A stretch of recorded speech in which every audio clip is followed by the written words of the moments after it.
A Secretaria Municipal de Cultura e Economia Criativa da cidade de São Paulo e a Núclea apresentam Letras Pretas.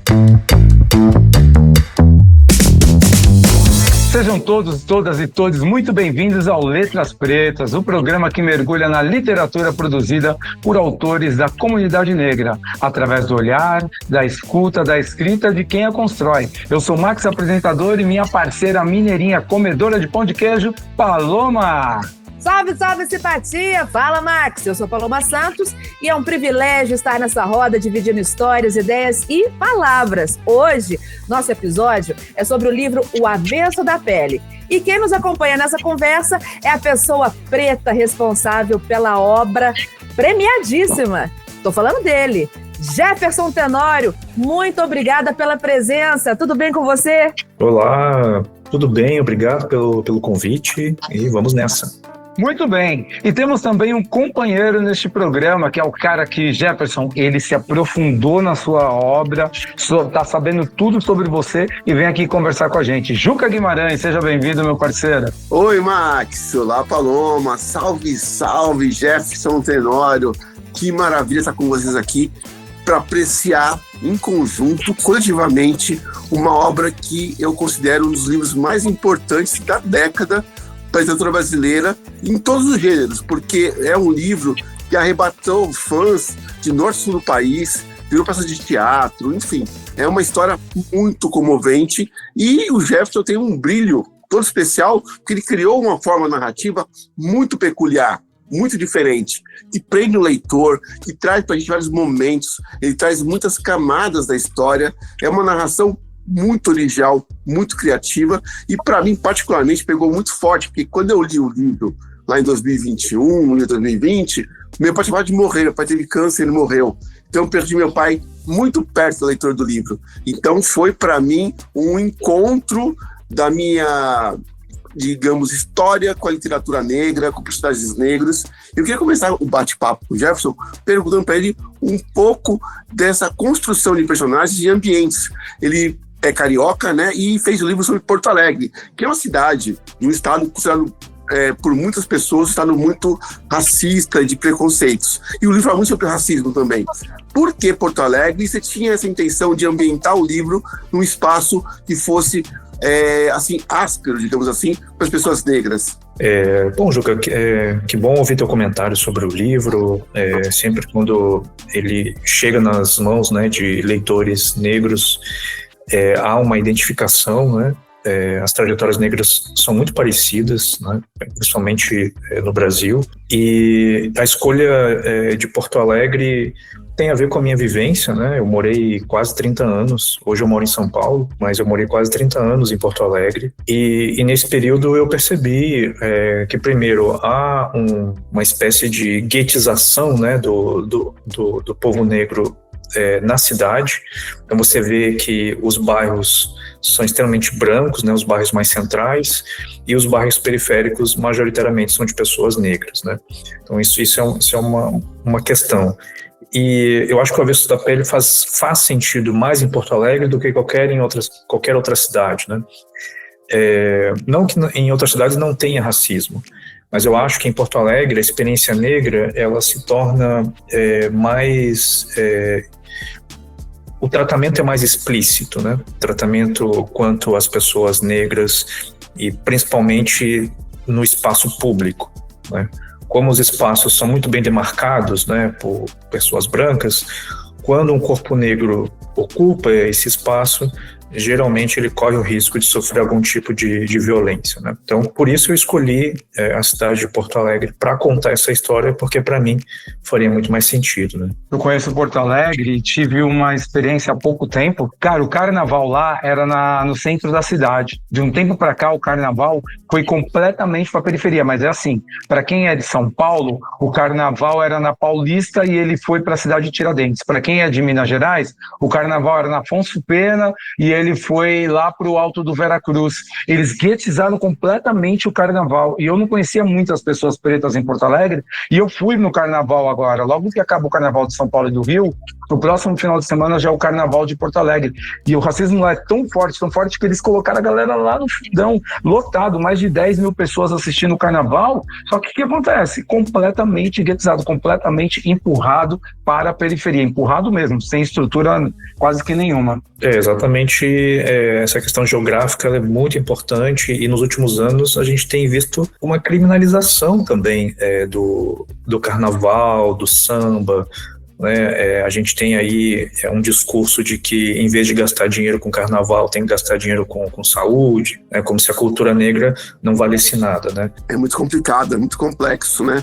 O livro, ele é muito cheio de tensões e momentos dramáticos, e busca bastante a identificação do leitor, seja uma pessoa branca ou uma pessoa negra, com a história dos personagens. E eu acho interessante porque é um livro que tenta evitar que a história do personagem principal, que é o Henrique, que foi o pai do Pedro que morreu, seja apagada. Porque geralmente quando uma pessoa negra morre e ela não é muito famosa, muito conhecida, a história se apaga. E acho que o mais bonito do livro é essa insistência, essa potência de se manter a história do Henrique, da Marta, vivas na memória e na relembrança do filho, que vai contando passo a passo o que o pai sofreu, o que a mãe sofreu. Jefferson, você acha o quanto importante é que as histórias negras sejam narradas com protagonismo, que as pessoas lembrem quem é quem, principalmente quando se parte de uma violência, né, uma morte violenta,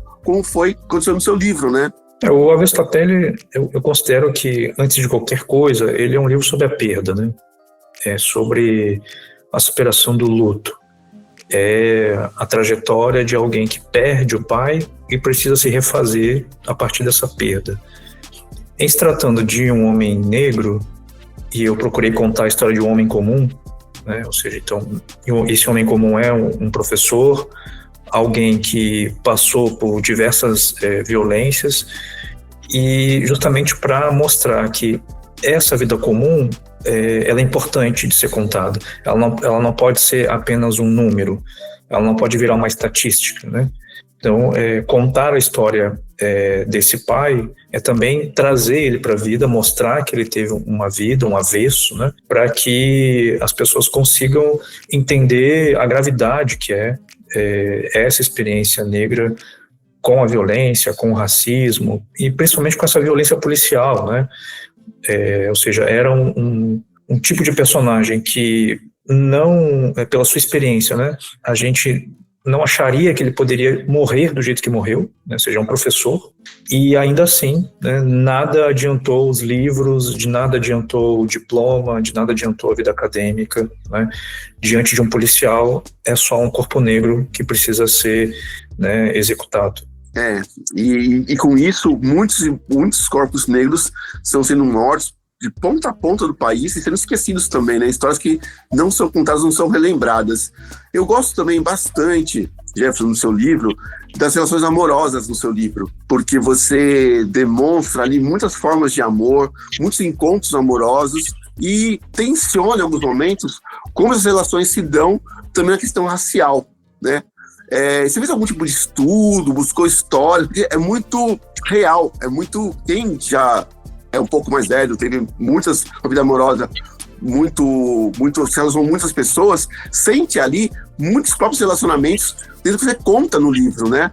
Principalmente com a visão de fora do casal em relação àquele casal, os casais do livro, né? Bom, a ideia é mostrar que o racismo afeta, inclusive, nas relações. Então, na primeira relação que o Henrique tem com a Juliana, que é uma relação interracial, são dois jovens ali apaixonados, né?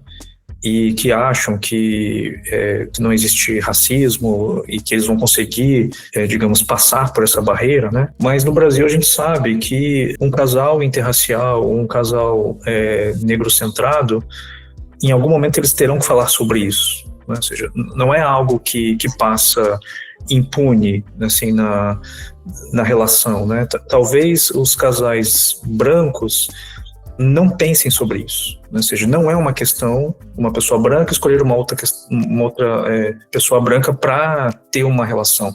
Agora, para uma mulher negra ter uma relação com um homem branco, por exemplo, isso é uma questão, né? e que se esse casal não tiver discutido, talvez eles não consigam superar, né, uma questão que é tão difícil. E aí o Henrique tem uma outra relação com uma mulher negra, né, que é a Marta, em que a gente acharia que a questão racial não seria um problema, e na verdade também é um problema, porque as pessoas negras são diferentes, elas têm trajetórias diferentes, e aí entra a questão do gênero, né? A violência que os homens passam não é a mesma violência que as mulheres passam, e aí você tem uma incompatibilidade, né, digamos assim, de pensamentos, né? Então é uma forma de deixar a coisa mais complexa, né, de deixar as relações afetivas de modo mais profundo e não ficar apenas na superfície, né? O livro é belíssimo nesse ponto, né? Porque todas as histórias que o livro conta são aprofundadas nos diálogos, em experiências entre os casais, e mostram toda essa complexidade, essas camadas que se tem as relações entre homens e mulheres, né? É muito, muito interessante mesmo, muito mesmo. E um pouco também, eu queria que você falasse também, já pra gente, dessa percepção da narração voltando na história. Você parte de um momento que é, digamos assim, o clímax com a morte do professor, e aí você vai voltando e contando pouquinho em pouquinho. Por que você escolheu essa estrutura do romance e essa memória da história? Eu acho que é a estrutura que o livro pediu, né? Como é um livro de memórias, né, de lembranças, eu precisava de um ponto de partida, que é esse filho entrando no apartamento do pai, mexendo nesses objetos, né? E os objetos de quem se foi guardam uma vida secreta, e ele é acionado pela memória. Então, quando você mexe em um objeto de alguém que se foi, ele vai te trazer lembranças, e essas lembranças é que vão te contar, né, a vida dessa pessoa. E a partir desse ponto de partida, ele vai fazer todo um percurso de coisas que ele sabe e de coisas que ele inventa sobre o pai. Então, nem tudo ali ele sabe. Ele nem teria condições de saber o que o pai pensa, a intimidade do pai, ele não tem condições de saber disso, né? Então, ele vai preenchendo justamente essa falta de informação com a imaginação, né? É isso que vai fazer com que ele construa um novo pai nessa ausência, né? E a estrutura tem a ver com essa narração em primeira pessoa, que quando se dirige ao pai, utiliza uma segunda pessoa, esse você, né, ele convida, na verdade, esse pai a conversar com ele, e convida o leitor também. Virar cúmplice do leitor, né? Tem um pouco a questão de Hamlet, né? Que busca no fantasma do pai resposta. Achei isso tão criativo quando eu li a primeira vez, que eu falei, caramba, realmente a gente está atualizando uma história, uma percepção de narradores e personagens, que é um clássico, né? De você buscar a resposta no seu próprio coração, na sua própria alma, pela alma de alguém. Achei isso muito, muito, muito bonito mesmo. Você tem aí uma conversa essa com o pai fantasma, né? Assim como Hamlet, né? A gente tem e de certo modo ele tem que vingar a morte do pai, né? Assim como Hamlet precisa vingar a morte do pai, o Pedro também está vingando, mas a vingança dele não é matar mais gente, né? A vingança dele é contar a história do pai de maneira que as pessoas, enfim, consigam entender o que foi a vida, né, desse homem negro que foi morto tragicamente. Ô Jefferson, com essa estrutura que você fez do livro e deixa todos nós muito curiosos, você passou por várias camadas da questão racial, né? Você tem na verdade, acho que você conseguiu colocar dentro de um único livro todas as camadas, todo o polo, tudo que acontece em volta da questão racial. E aí eu te pergunto, de quando você visualizou para escrever o seu livro e para hoje, algum desses polos racistas você entende que chegou a diminuir um pouco?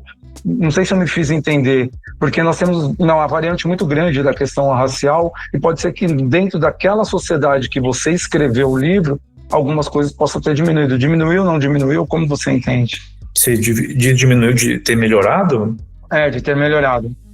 Então, a gente tem avanços, sim, né? Desde 2020, a gente está há 5 anos, né, do lançamento do Avesso da Pele, e é algo que me surpreende, porque faz 5 anos que eu publiquei o livro e há 5 anos eu falo do Avesso da Pele. Então acho que isso diz alguma coisa também sobre a sociedade, sobre o interesse da sociedade em querer saber mais dessas histórias, né? Acho que há uma popularização também de alguns termos, né, como privilégio branco, antirracismo. A gente tem aí já, de forma mais popular, questões que há 10 anos atrás nem eram pensadas, nem eram mencionadas, né? Por outro lado, a gente também tem um retrocesso com a violência, né? Violência policial, assim, todo dia a gente vê alguma coisa, né? Então a gente fica assim, entre avanços e retrocessos, né? Eu acho que não é terra arrasada, mas também não é para a gente soltar foguete, porque a gente conseguiu alguns avanços. Para você que está chegando agora, este é o Letras Pretas e hoje nós estamos conversando com o autor Jefferson Tenório sobre o seu livro O Avesso da Pele. E aí, Jefferson, quando a gente lê o seu livro, quando a gente estuda um pouco do seu livro, a gente se enxerga muito nele. E você sofria muito a questão racial na sua infância? E aí você colocou isso para dentro do livro também? Eu acho que não existe experiência negra no mundo que não tenha passado por alguma situação, né, racial, porque faz parte, né, da experiência negra ter esse tipo de experiência. Enfim, no meu caso, eu vivi algumas situações e que na época eu não me dava conta, né? Na verdade eu naturalizava e normalizava esse tipo de violência. E na adolescência, quando eu saía com os meus amigos, a gente já sabia que na volta nós seríamos abordados pela polícia e a gente só torcia para não ser abordado por determinado tipo de policial. A gente sabia até o número do camburão que a gente não queria ser abordado porque eram os mais violentos, né? E isso tudo era normalizado, né? A gente não questionava por que era desse jeito. Então, na verdade, mais do que colocar na minha experiência, o que eu trago é um questionamento por que era assim, por que nós normalizávamos isso. Esse é o questionamento do Avesso da Pele, e é isso que eu trago, né, para os meus leitores, é justamente trazer por que nós naturalizamos tal violência, né? Jefferson, acho que essa é a grande mudança da pergunta anterior que eu te fiz. Porque hoje, se a gente pegar os jovens, são pessoas que sabem combater e sabem que estão sofrendo aquela violência da questão racial naquele momento, diferente da gente, né? A gente, naquela época, você sabia que era uma coisa estranha que estava acontecendo, mas você não entendia. Acho que hoje eles sabem e já conseguem bater de frente e combater. Muito por conta de um cara que escreveu um livro igual o seu, né?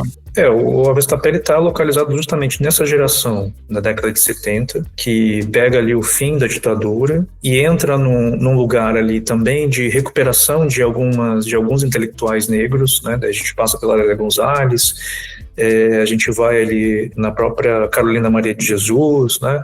Ou seja, a gente vai tomando consciência muito aos poucos e devagar. Ao passo que essa geração, nascida nos anos 2000, tem, primeiro, uma grande intimidade com o meio digital, né, e com as redes. Isso facilita muito também a propagação, né, e também uma certa organização, né, que a gente não tinha na época. E é uma juventude que, como eu digo, é pé na porta, né? É uma juventude que não aceita mais, que não quer esse tipo de comportamento social. Por outro lado, a gente também vive em bolhas e eu acho que grande parte da população brasileira não tem acesso a essa discussão. Eles estão preocupados com coisas que também são urgentes, que é sobreviver, né, que é ter o que comer, que é ter emprego. E isso faz com que pensar, né, sobre a sua condição, né, de pessoa negra acabe ficando em segundo plano. Mas, Jefferson, eu percebo que o livro, ainda hoje, é um instrumento muito forte para motivar e instigar esses pensamentos e até mesmo a rebelião das pessoas. Quando eu li o seu livro a primeira vez, eu li antes do Prêmio Jabuti. E logo depois que você ganhou o prêmio, que é o principal prêmio de literatura do país, muita gente leu o livro. E as pessoas me procuravam e perguntavam o que achavam do livro, se eu tinha lido o livro. Eu sempre assim, já li o livro, você viu tal coisa do livro? Eu consegui dialogar com muita gente buscando aspectos do seu livro que talvez a pessoa, minha leitura, não tinham percebido. E eu também notei o seguinte, que ao criar esses diálogos, eu impulsionava não só o seu livro, né, entre as pessoas que eu conhecia no meu círculo de amizade, mas também um debate da importância de buscar referência nessa literatura em outros meios de comunicação, na internet, dos filmes, das séries. E depois de um tempo, saiu a peça de teatro também, que foi muito legal, porque quando a peça de teatro saiu, a peça de teatro, muito para você, tem uma peça de teatro sobre o Avesso da Pele. Quer dizer, é uma história, uma estrutura literária que transcendeu muito a geração de 2002 para cá, não foi isso? Foi. Eu acho que é um livro que, curiosamente, eu achei que não ia trazer novidade nenhuma, né, quando eu propus esse livro para a editora. Mas quando eu iniciei o livro, eu pensei, a quem interessa uma história como essa, né? Quem poderia interessar essa história? E aí, pela minha surpresa, muita coisa aconteceu depois, né? Aliás, antes do livro ser publicado, já tinha proposta de tradução, de venda para o audiovisual, né?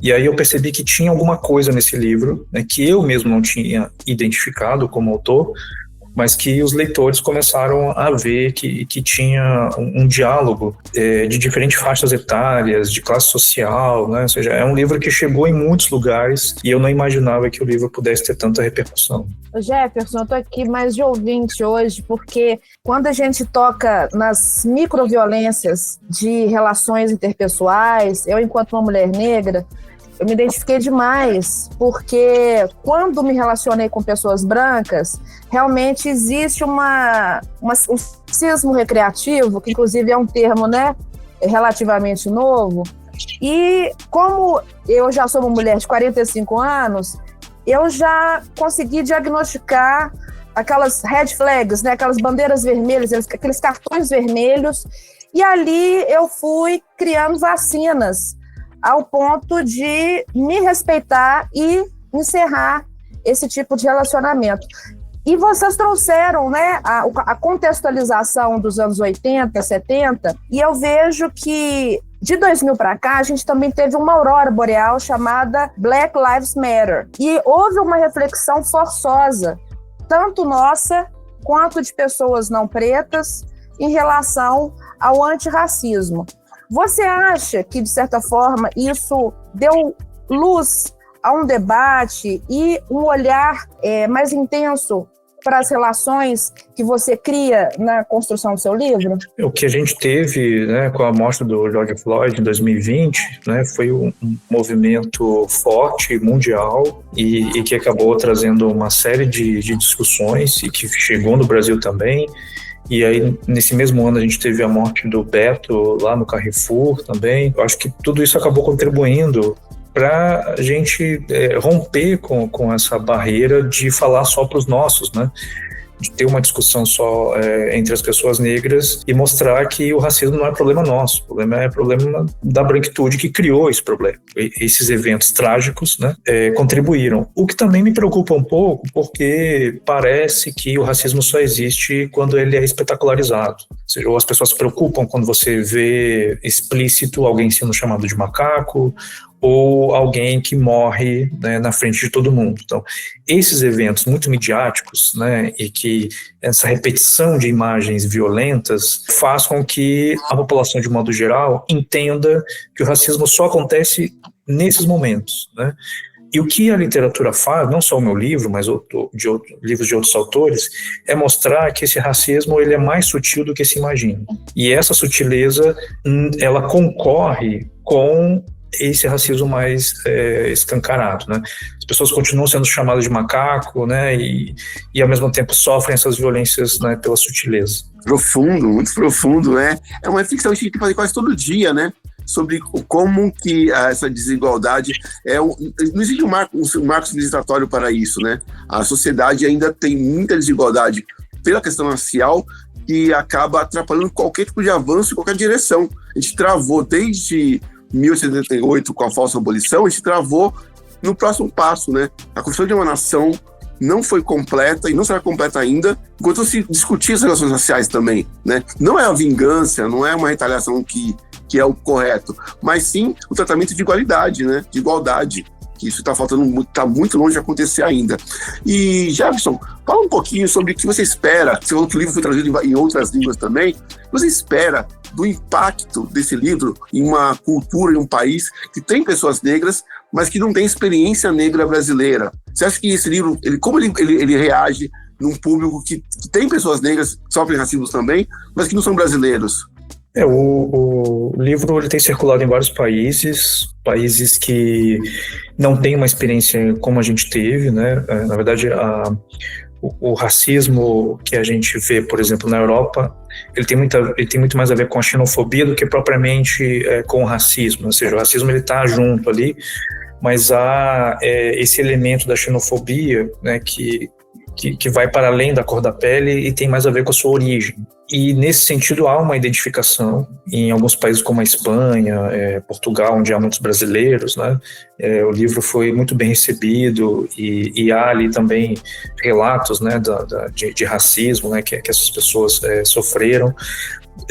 Na Suécia, por exemplo, eu fiz uma conversa com uma escritora indígena da Suécia, né? Então tem um grupo, uma comunidade indígena que fica um pouco na fronteira com a Noruega, e ela relatando similaridades com o avesso da pele, né? Ou seja, essas experiências também de exclusão, né, de violência, e eu acho que isso acontece porque a literatura ela acaba ocupando esse lugar mesmo de universalidade em alguns pontos, né? Essa identificação que faz com que os leitores se conectem, né? Temos aí um spoiler?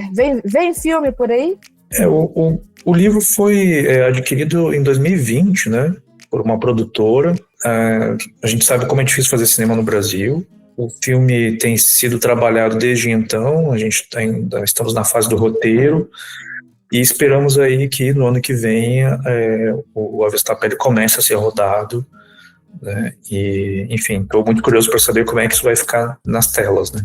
Eu também estou muito, muito curioso para ver como vai ficar nas telas. E essa conversa maravilhosa está rolando muito bem, eu tenho gostado bastante. Só que agora, já a gente tem uma provocação para você. A gente tem o bate-letra. A gente te faz uma pergunta, você tem que responder logo de bate-pronto, pode ser? Tá bom, vamos lá. Eu não sou muito bom nisso, né, mas vamos lá. Defina seu livro em uma palavra. Coragem. Defina-se em uma palavra. Literatura. E qual a conexão dessas duas palavras? A conexão é que para fazer literatura tem que ter um pouquinho de coragem, né? Senão você não faz. Diga, Juca, pode falar. De onde tira essa coragem para fazer literatura? Se existe coragem é porque tem medo, né? O medo paralisa e a coragem faz a gente agir. Então eu preferi a coragem para poder agir, né?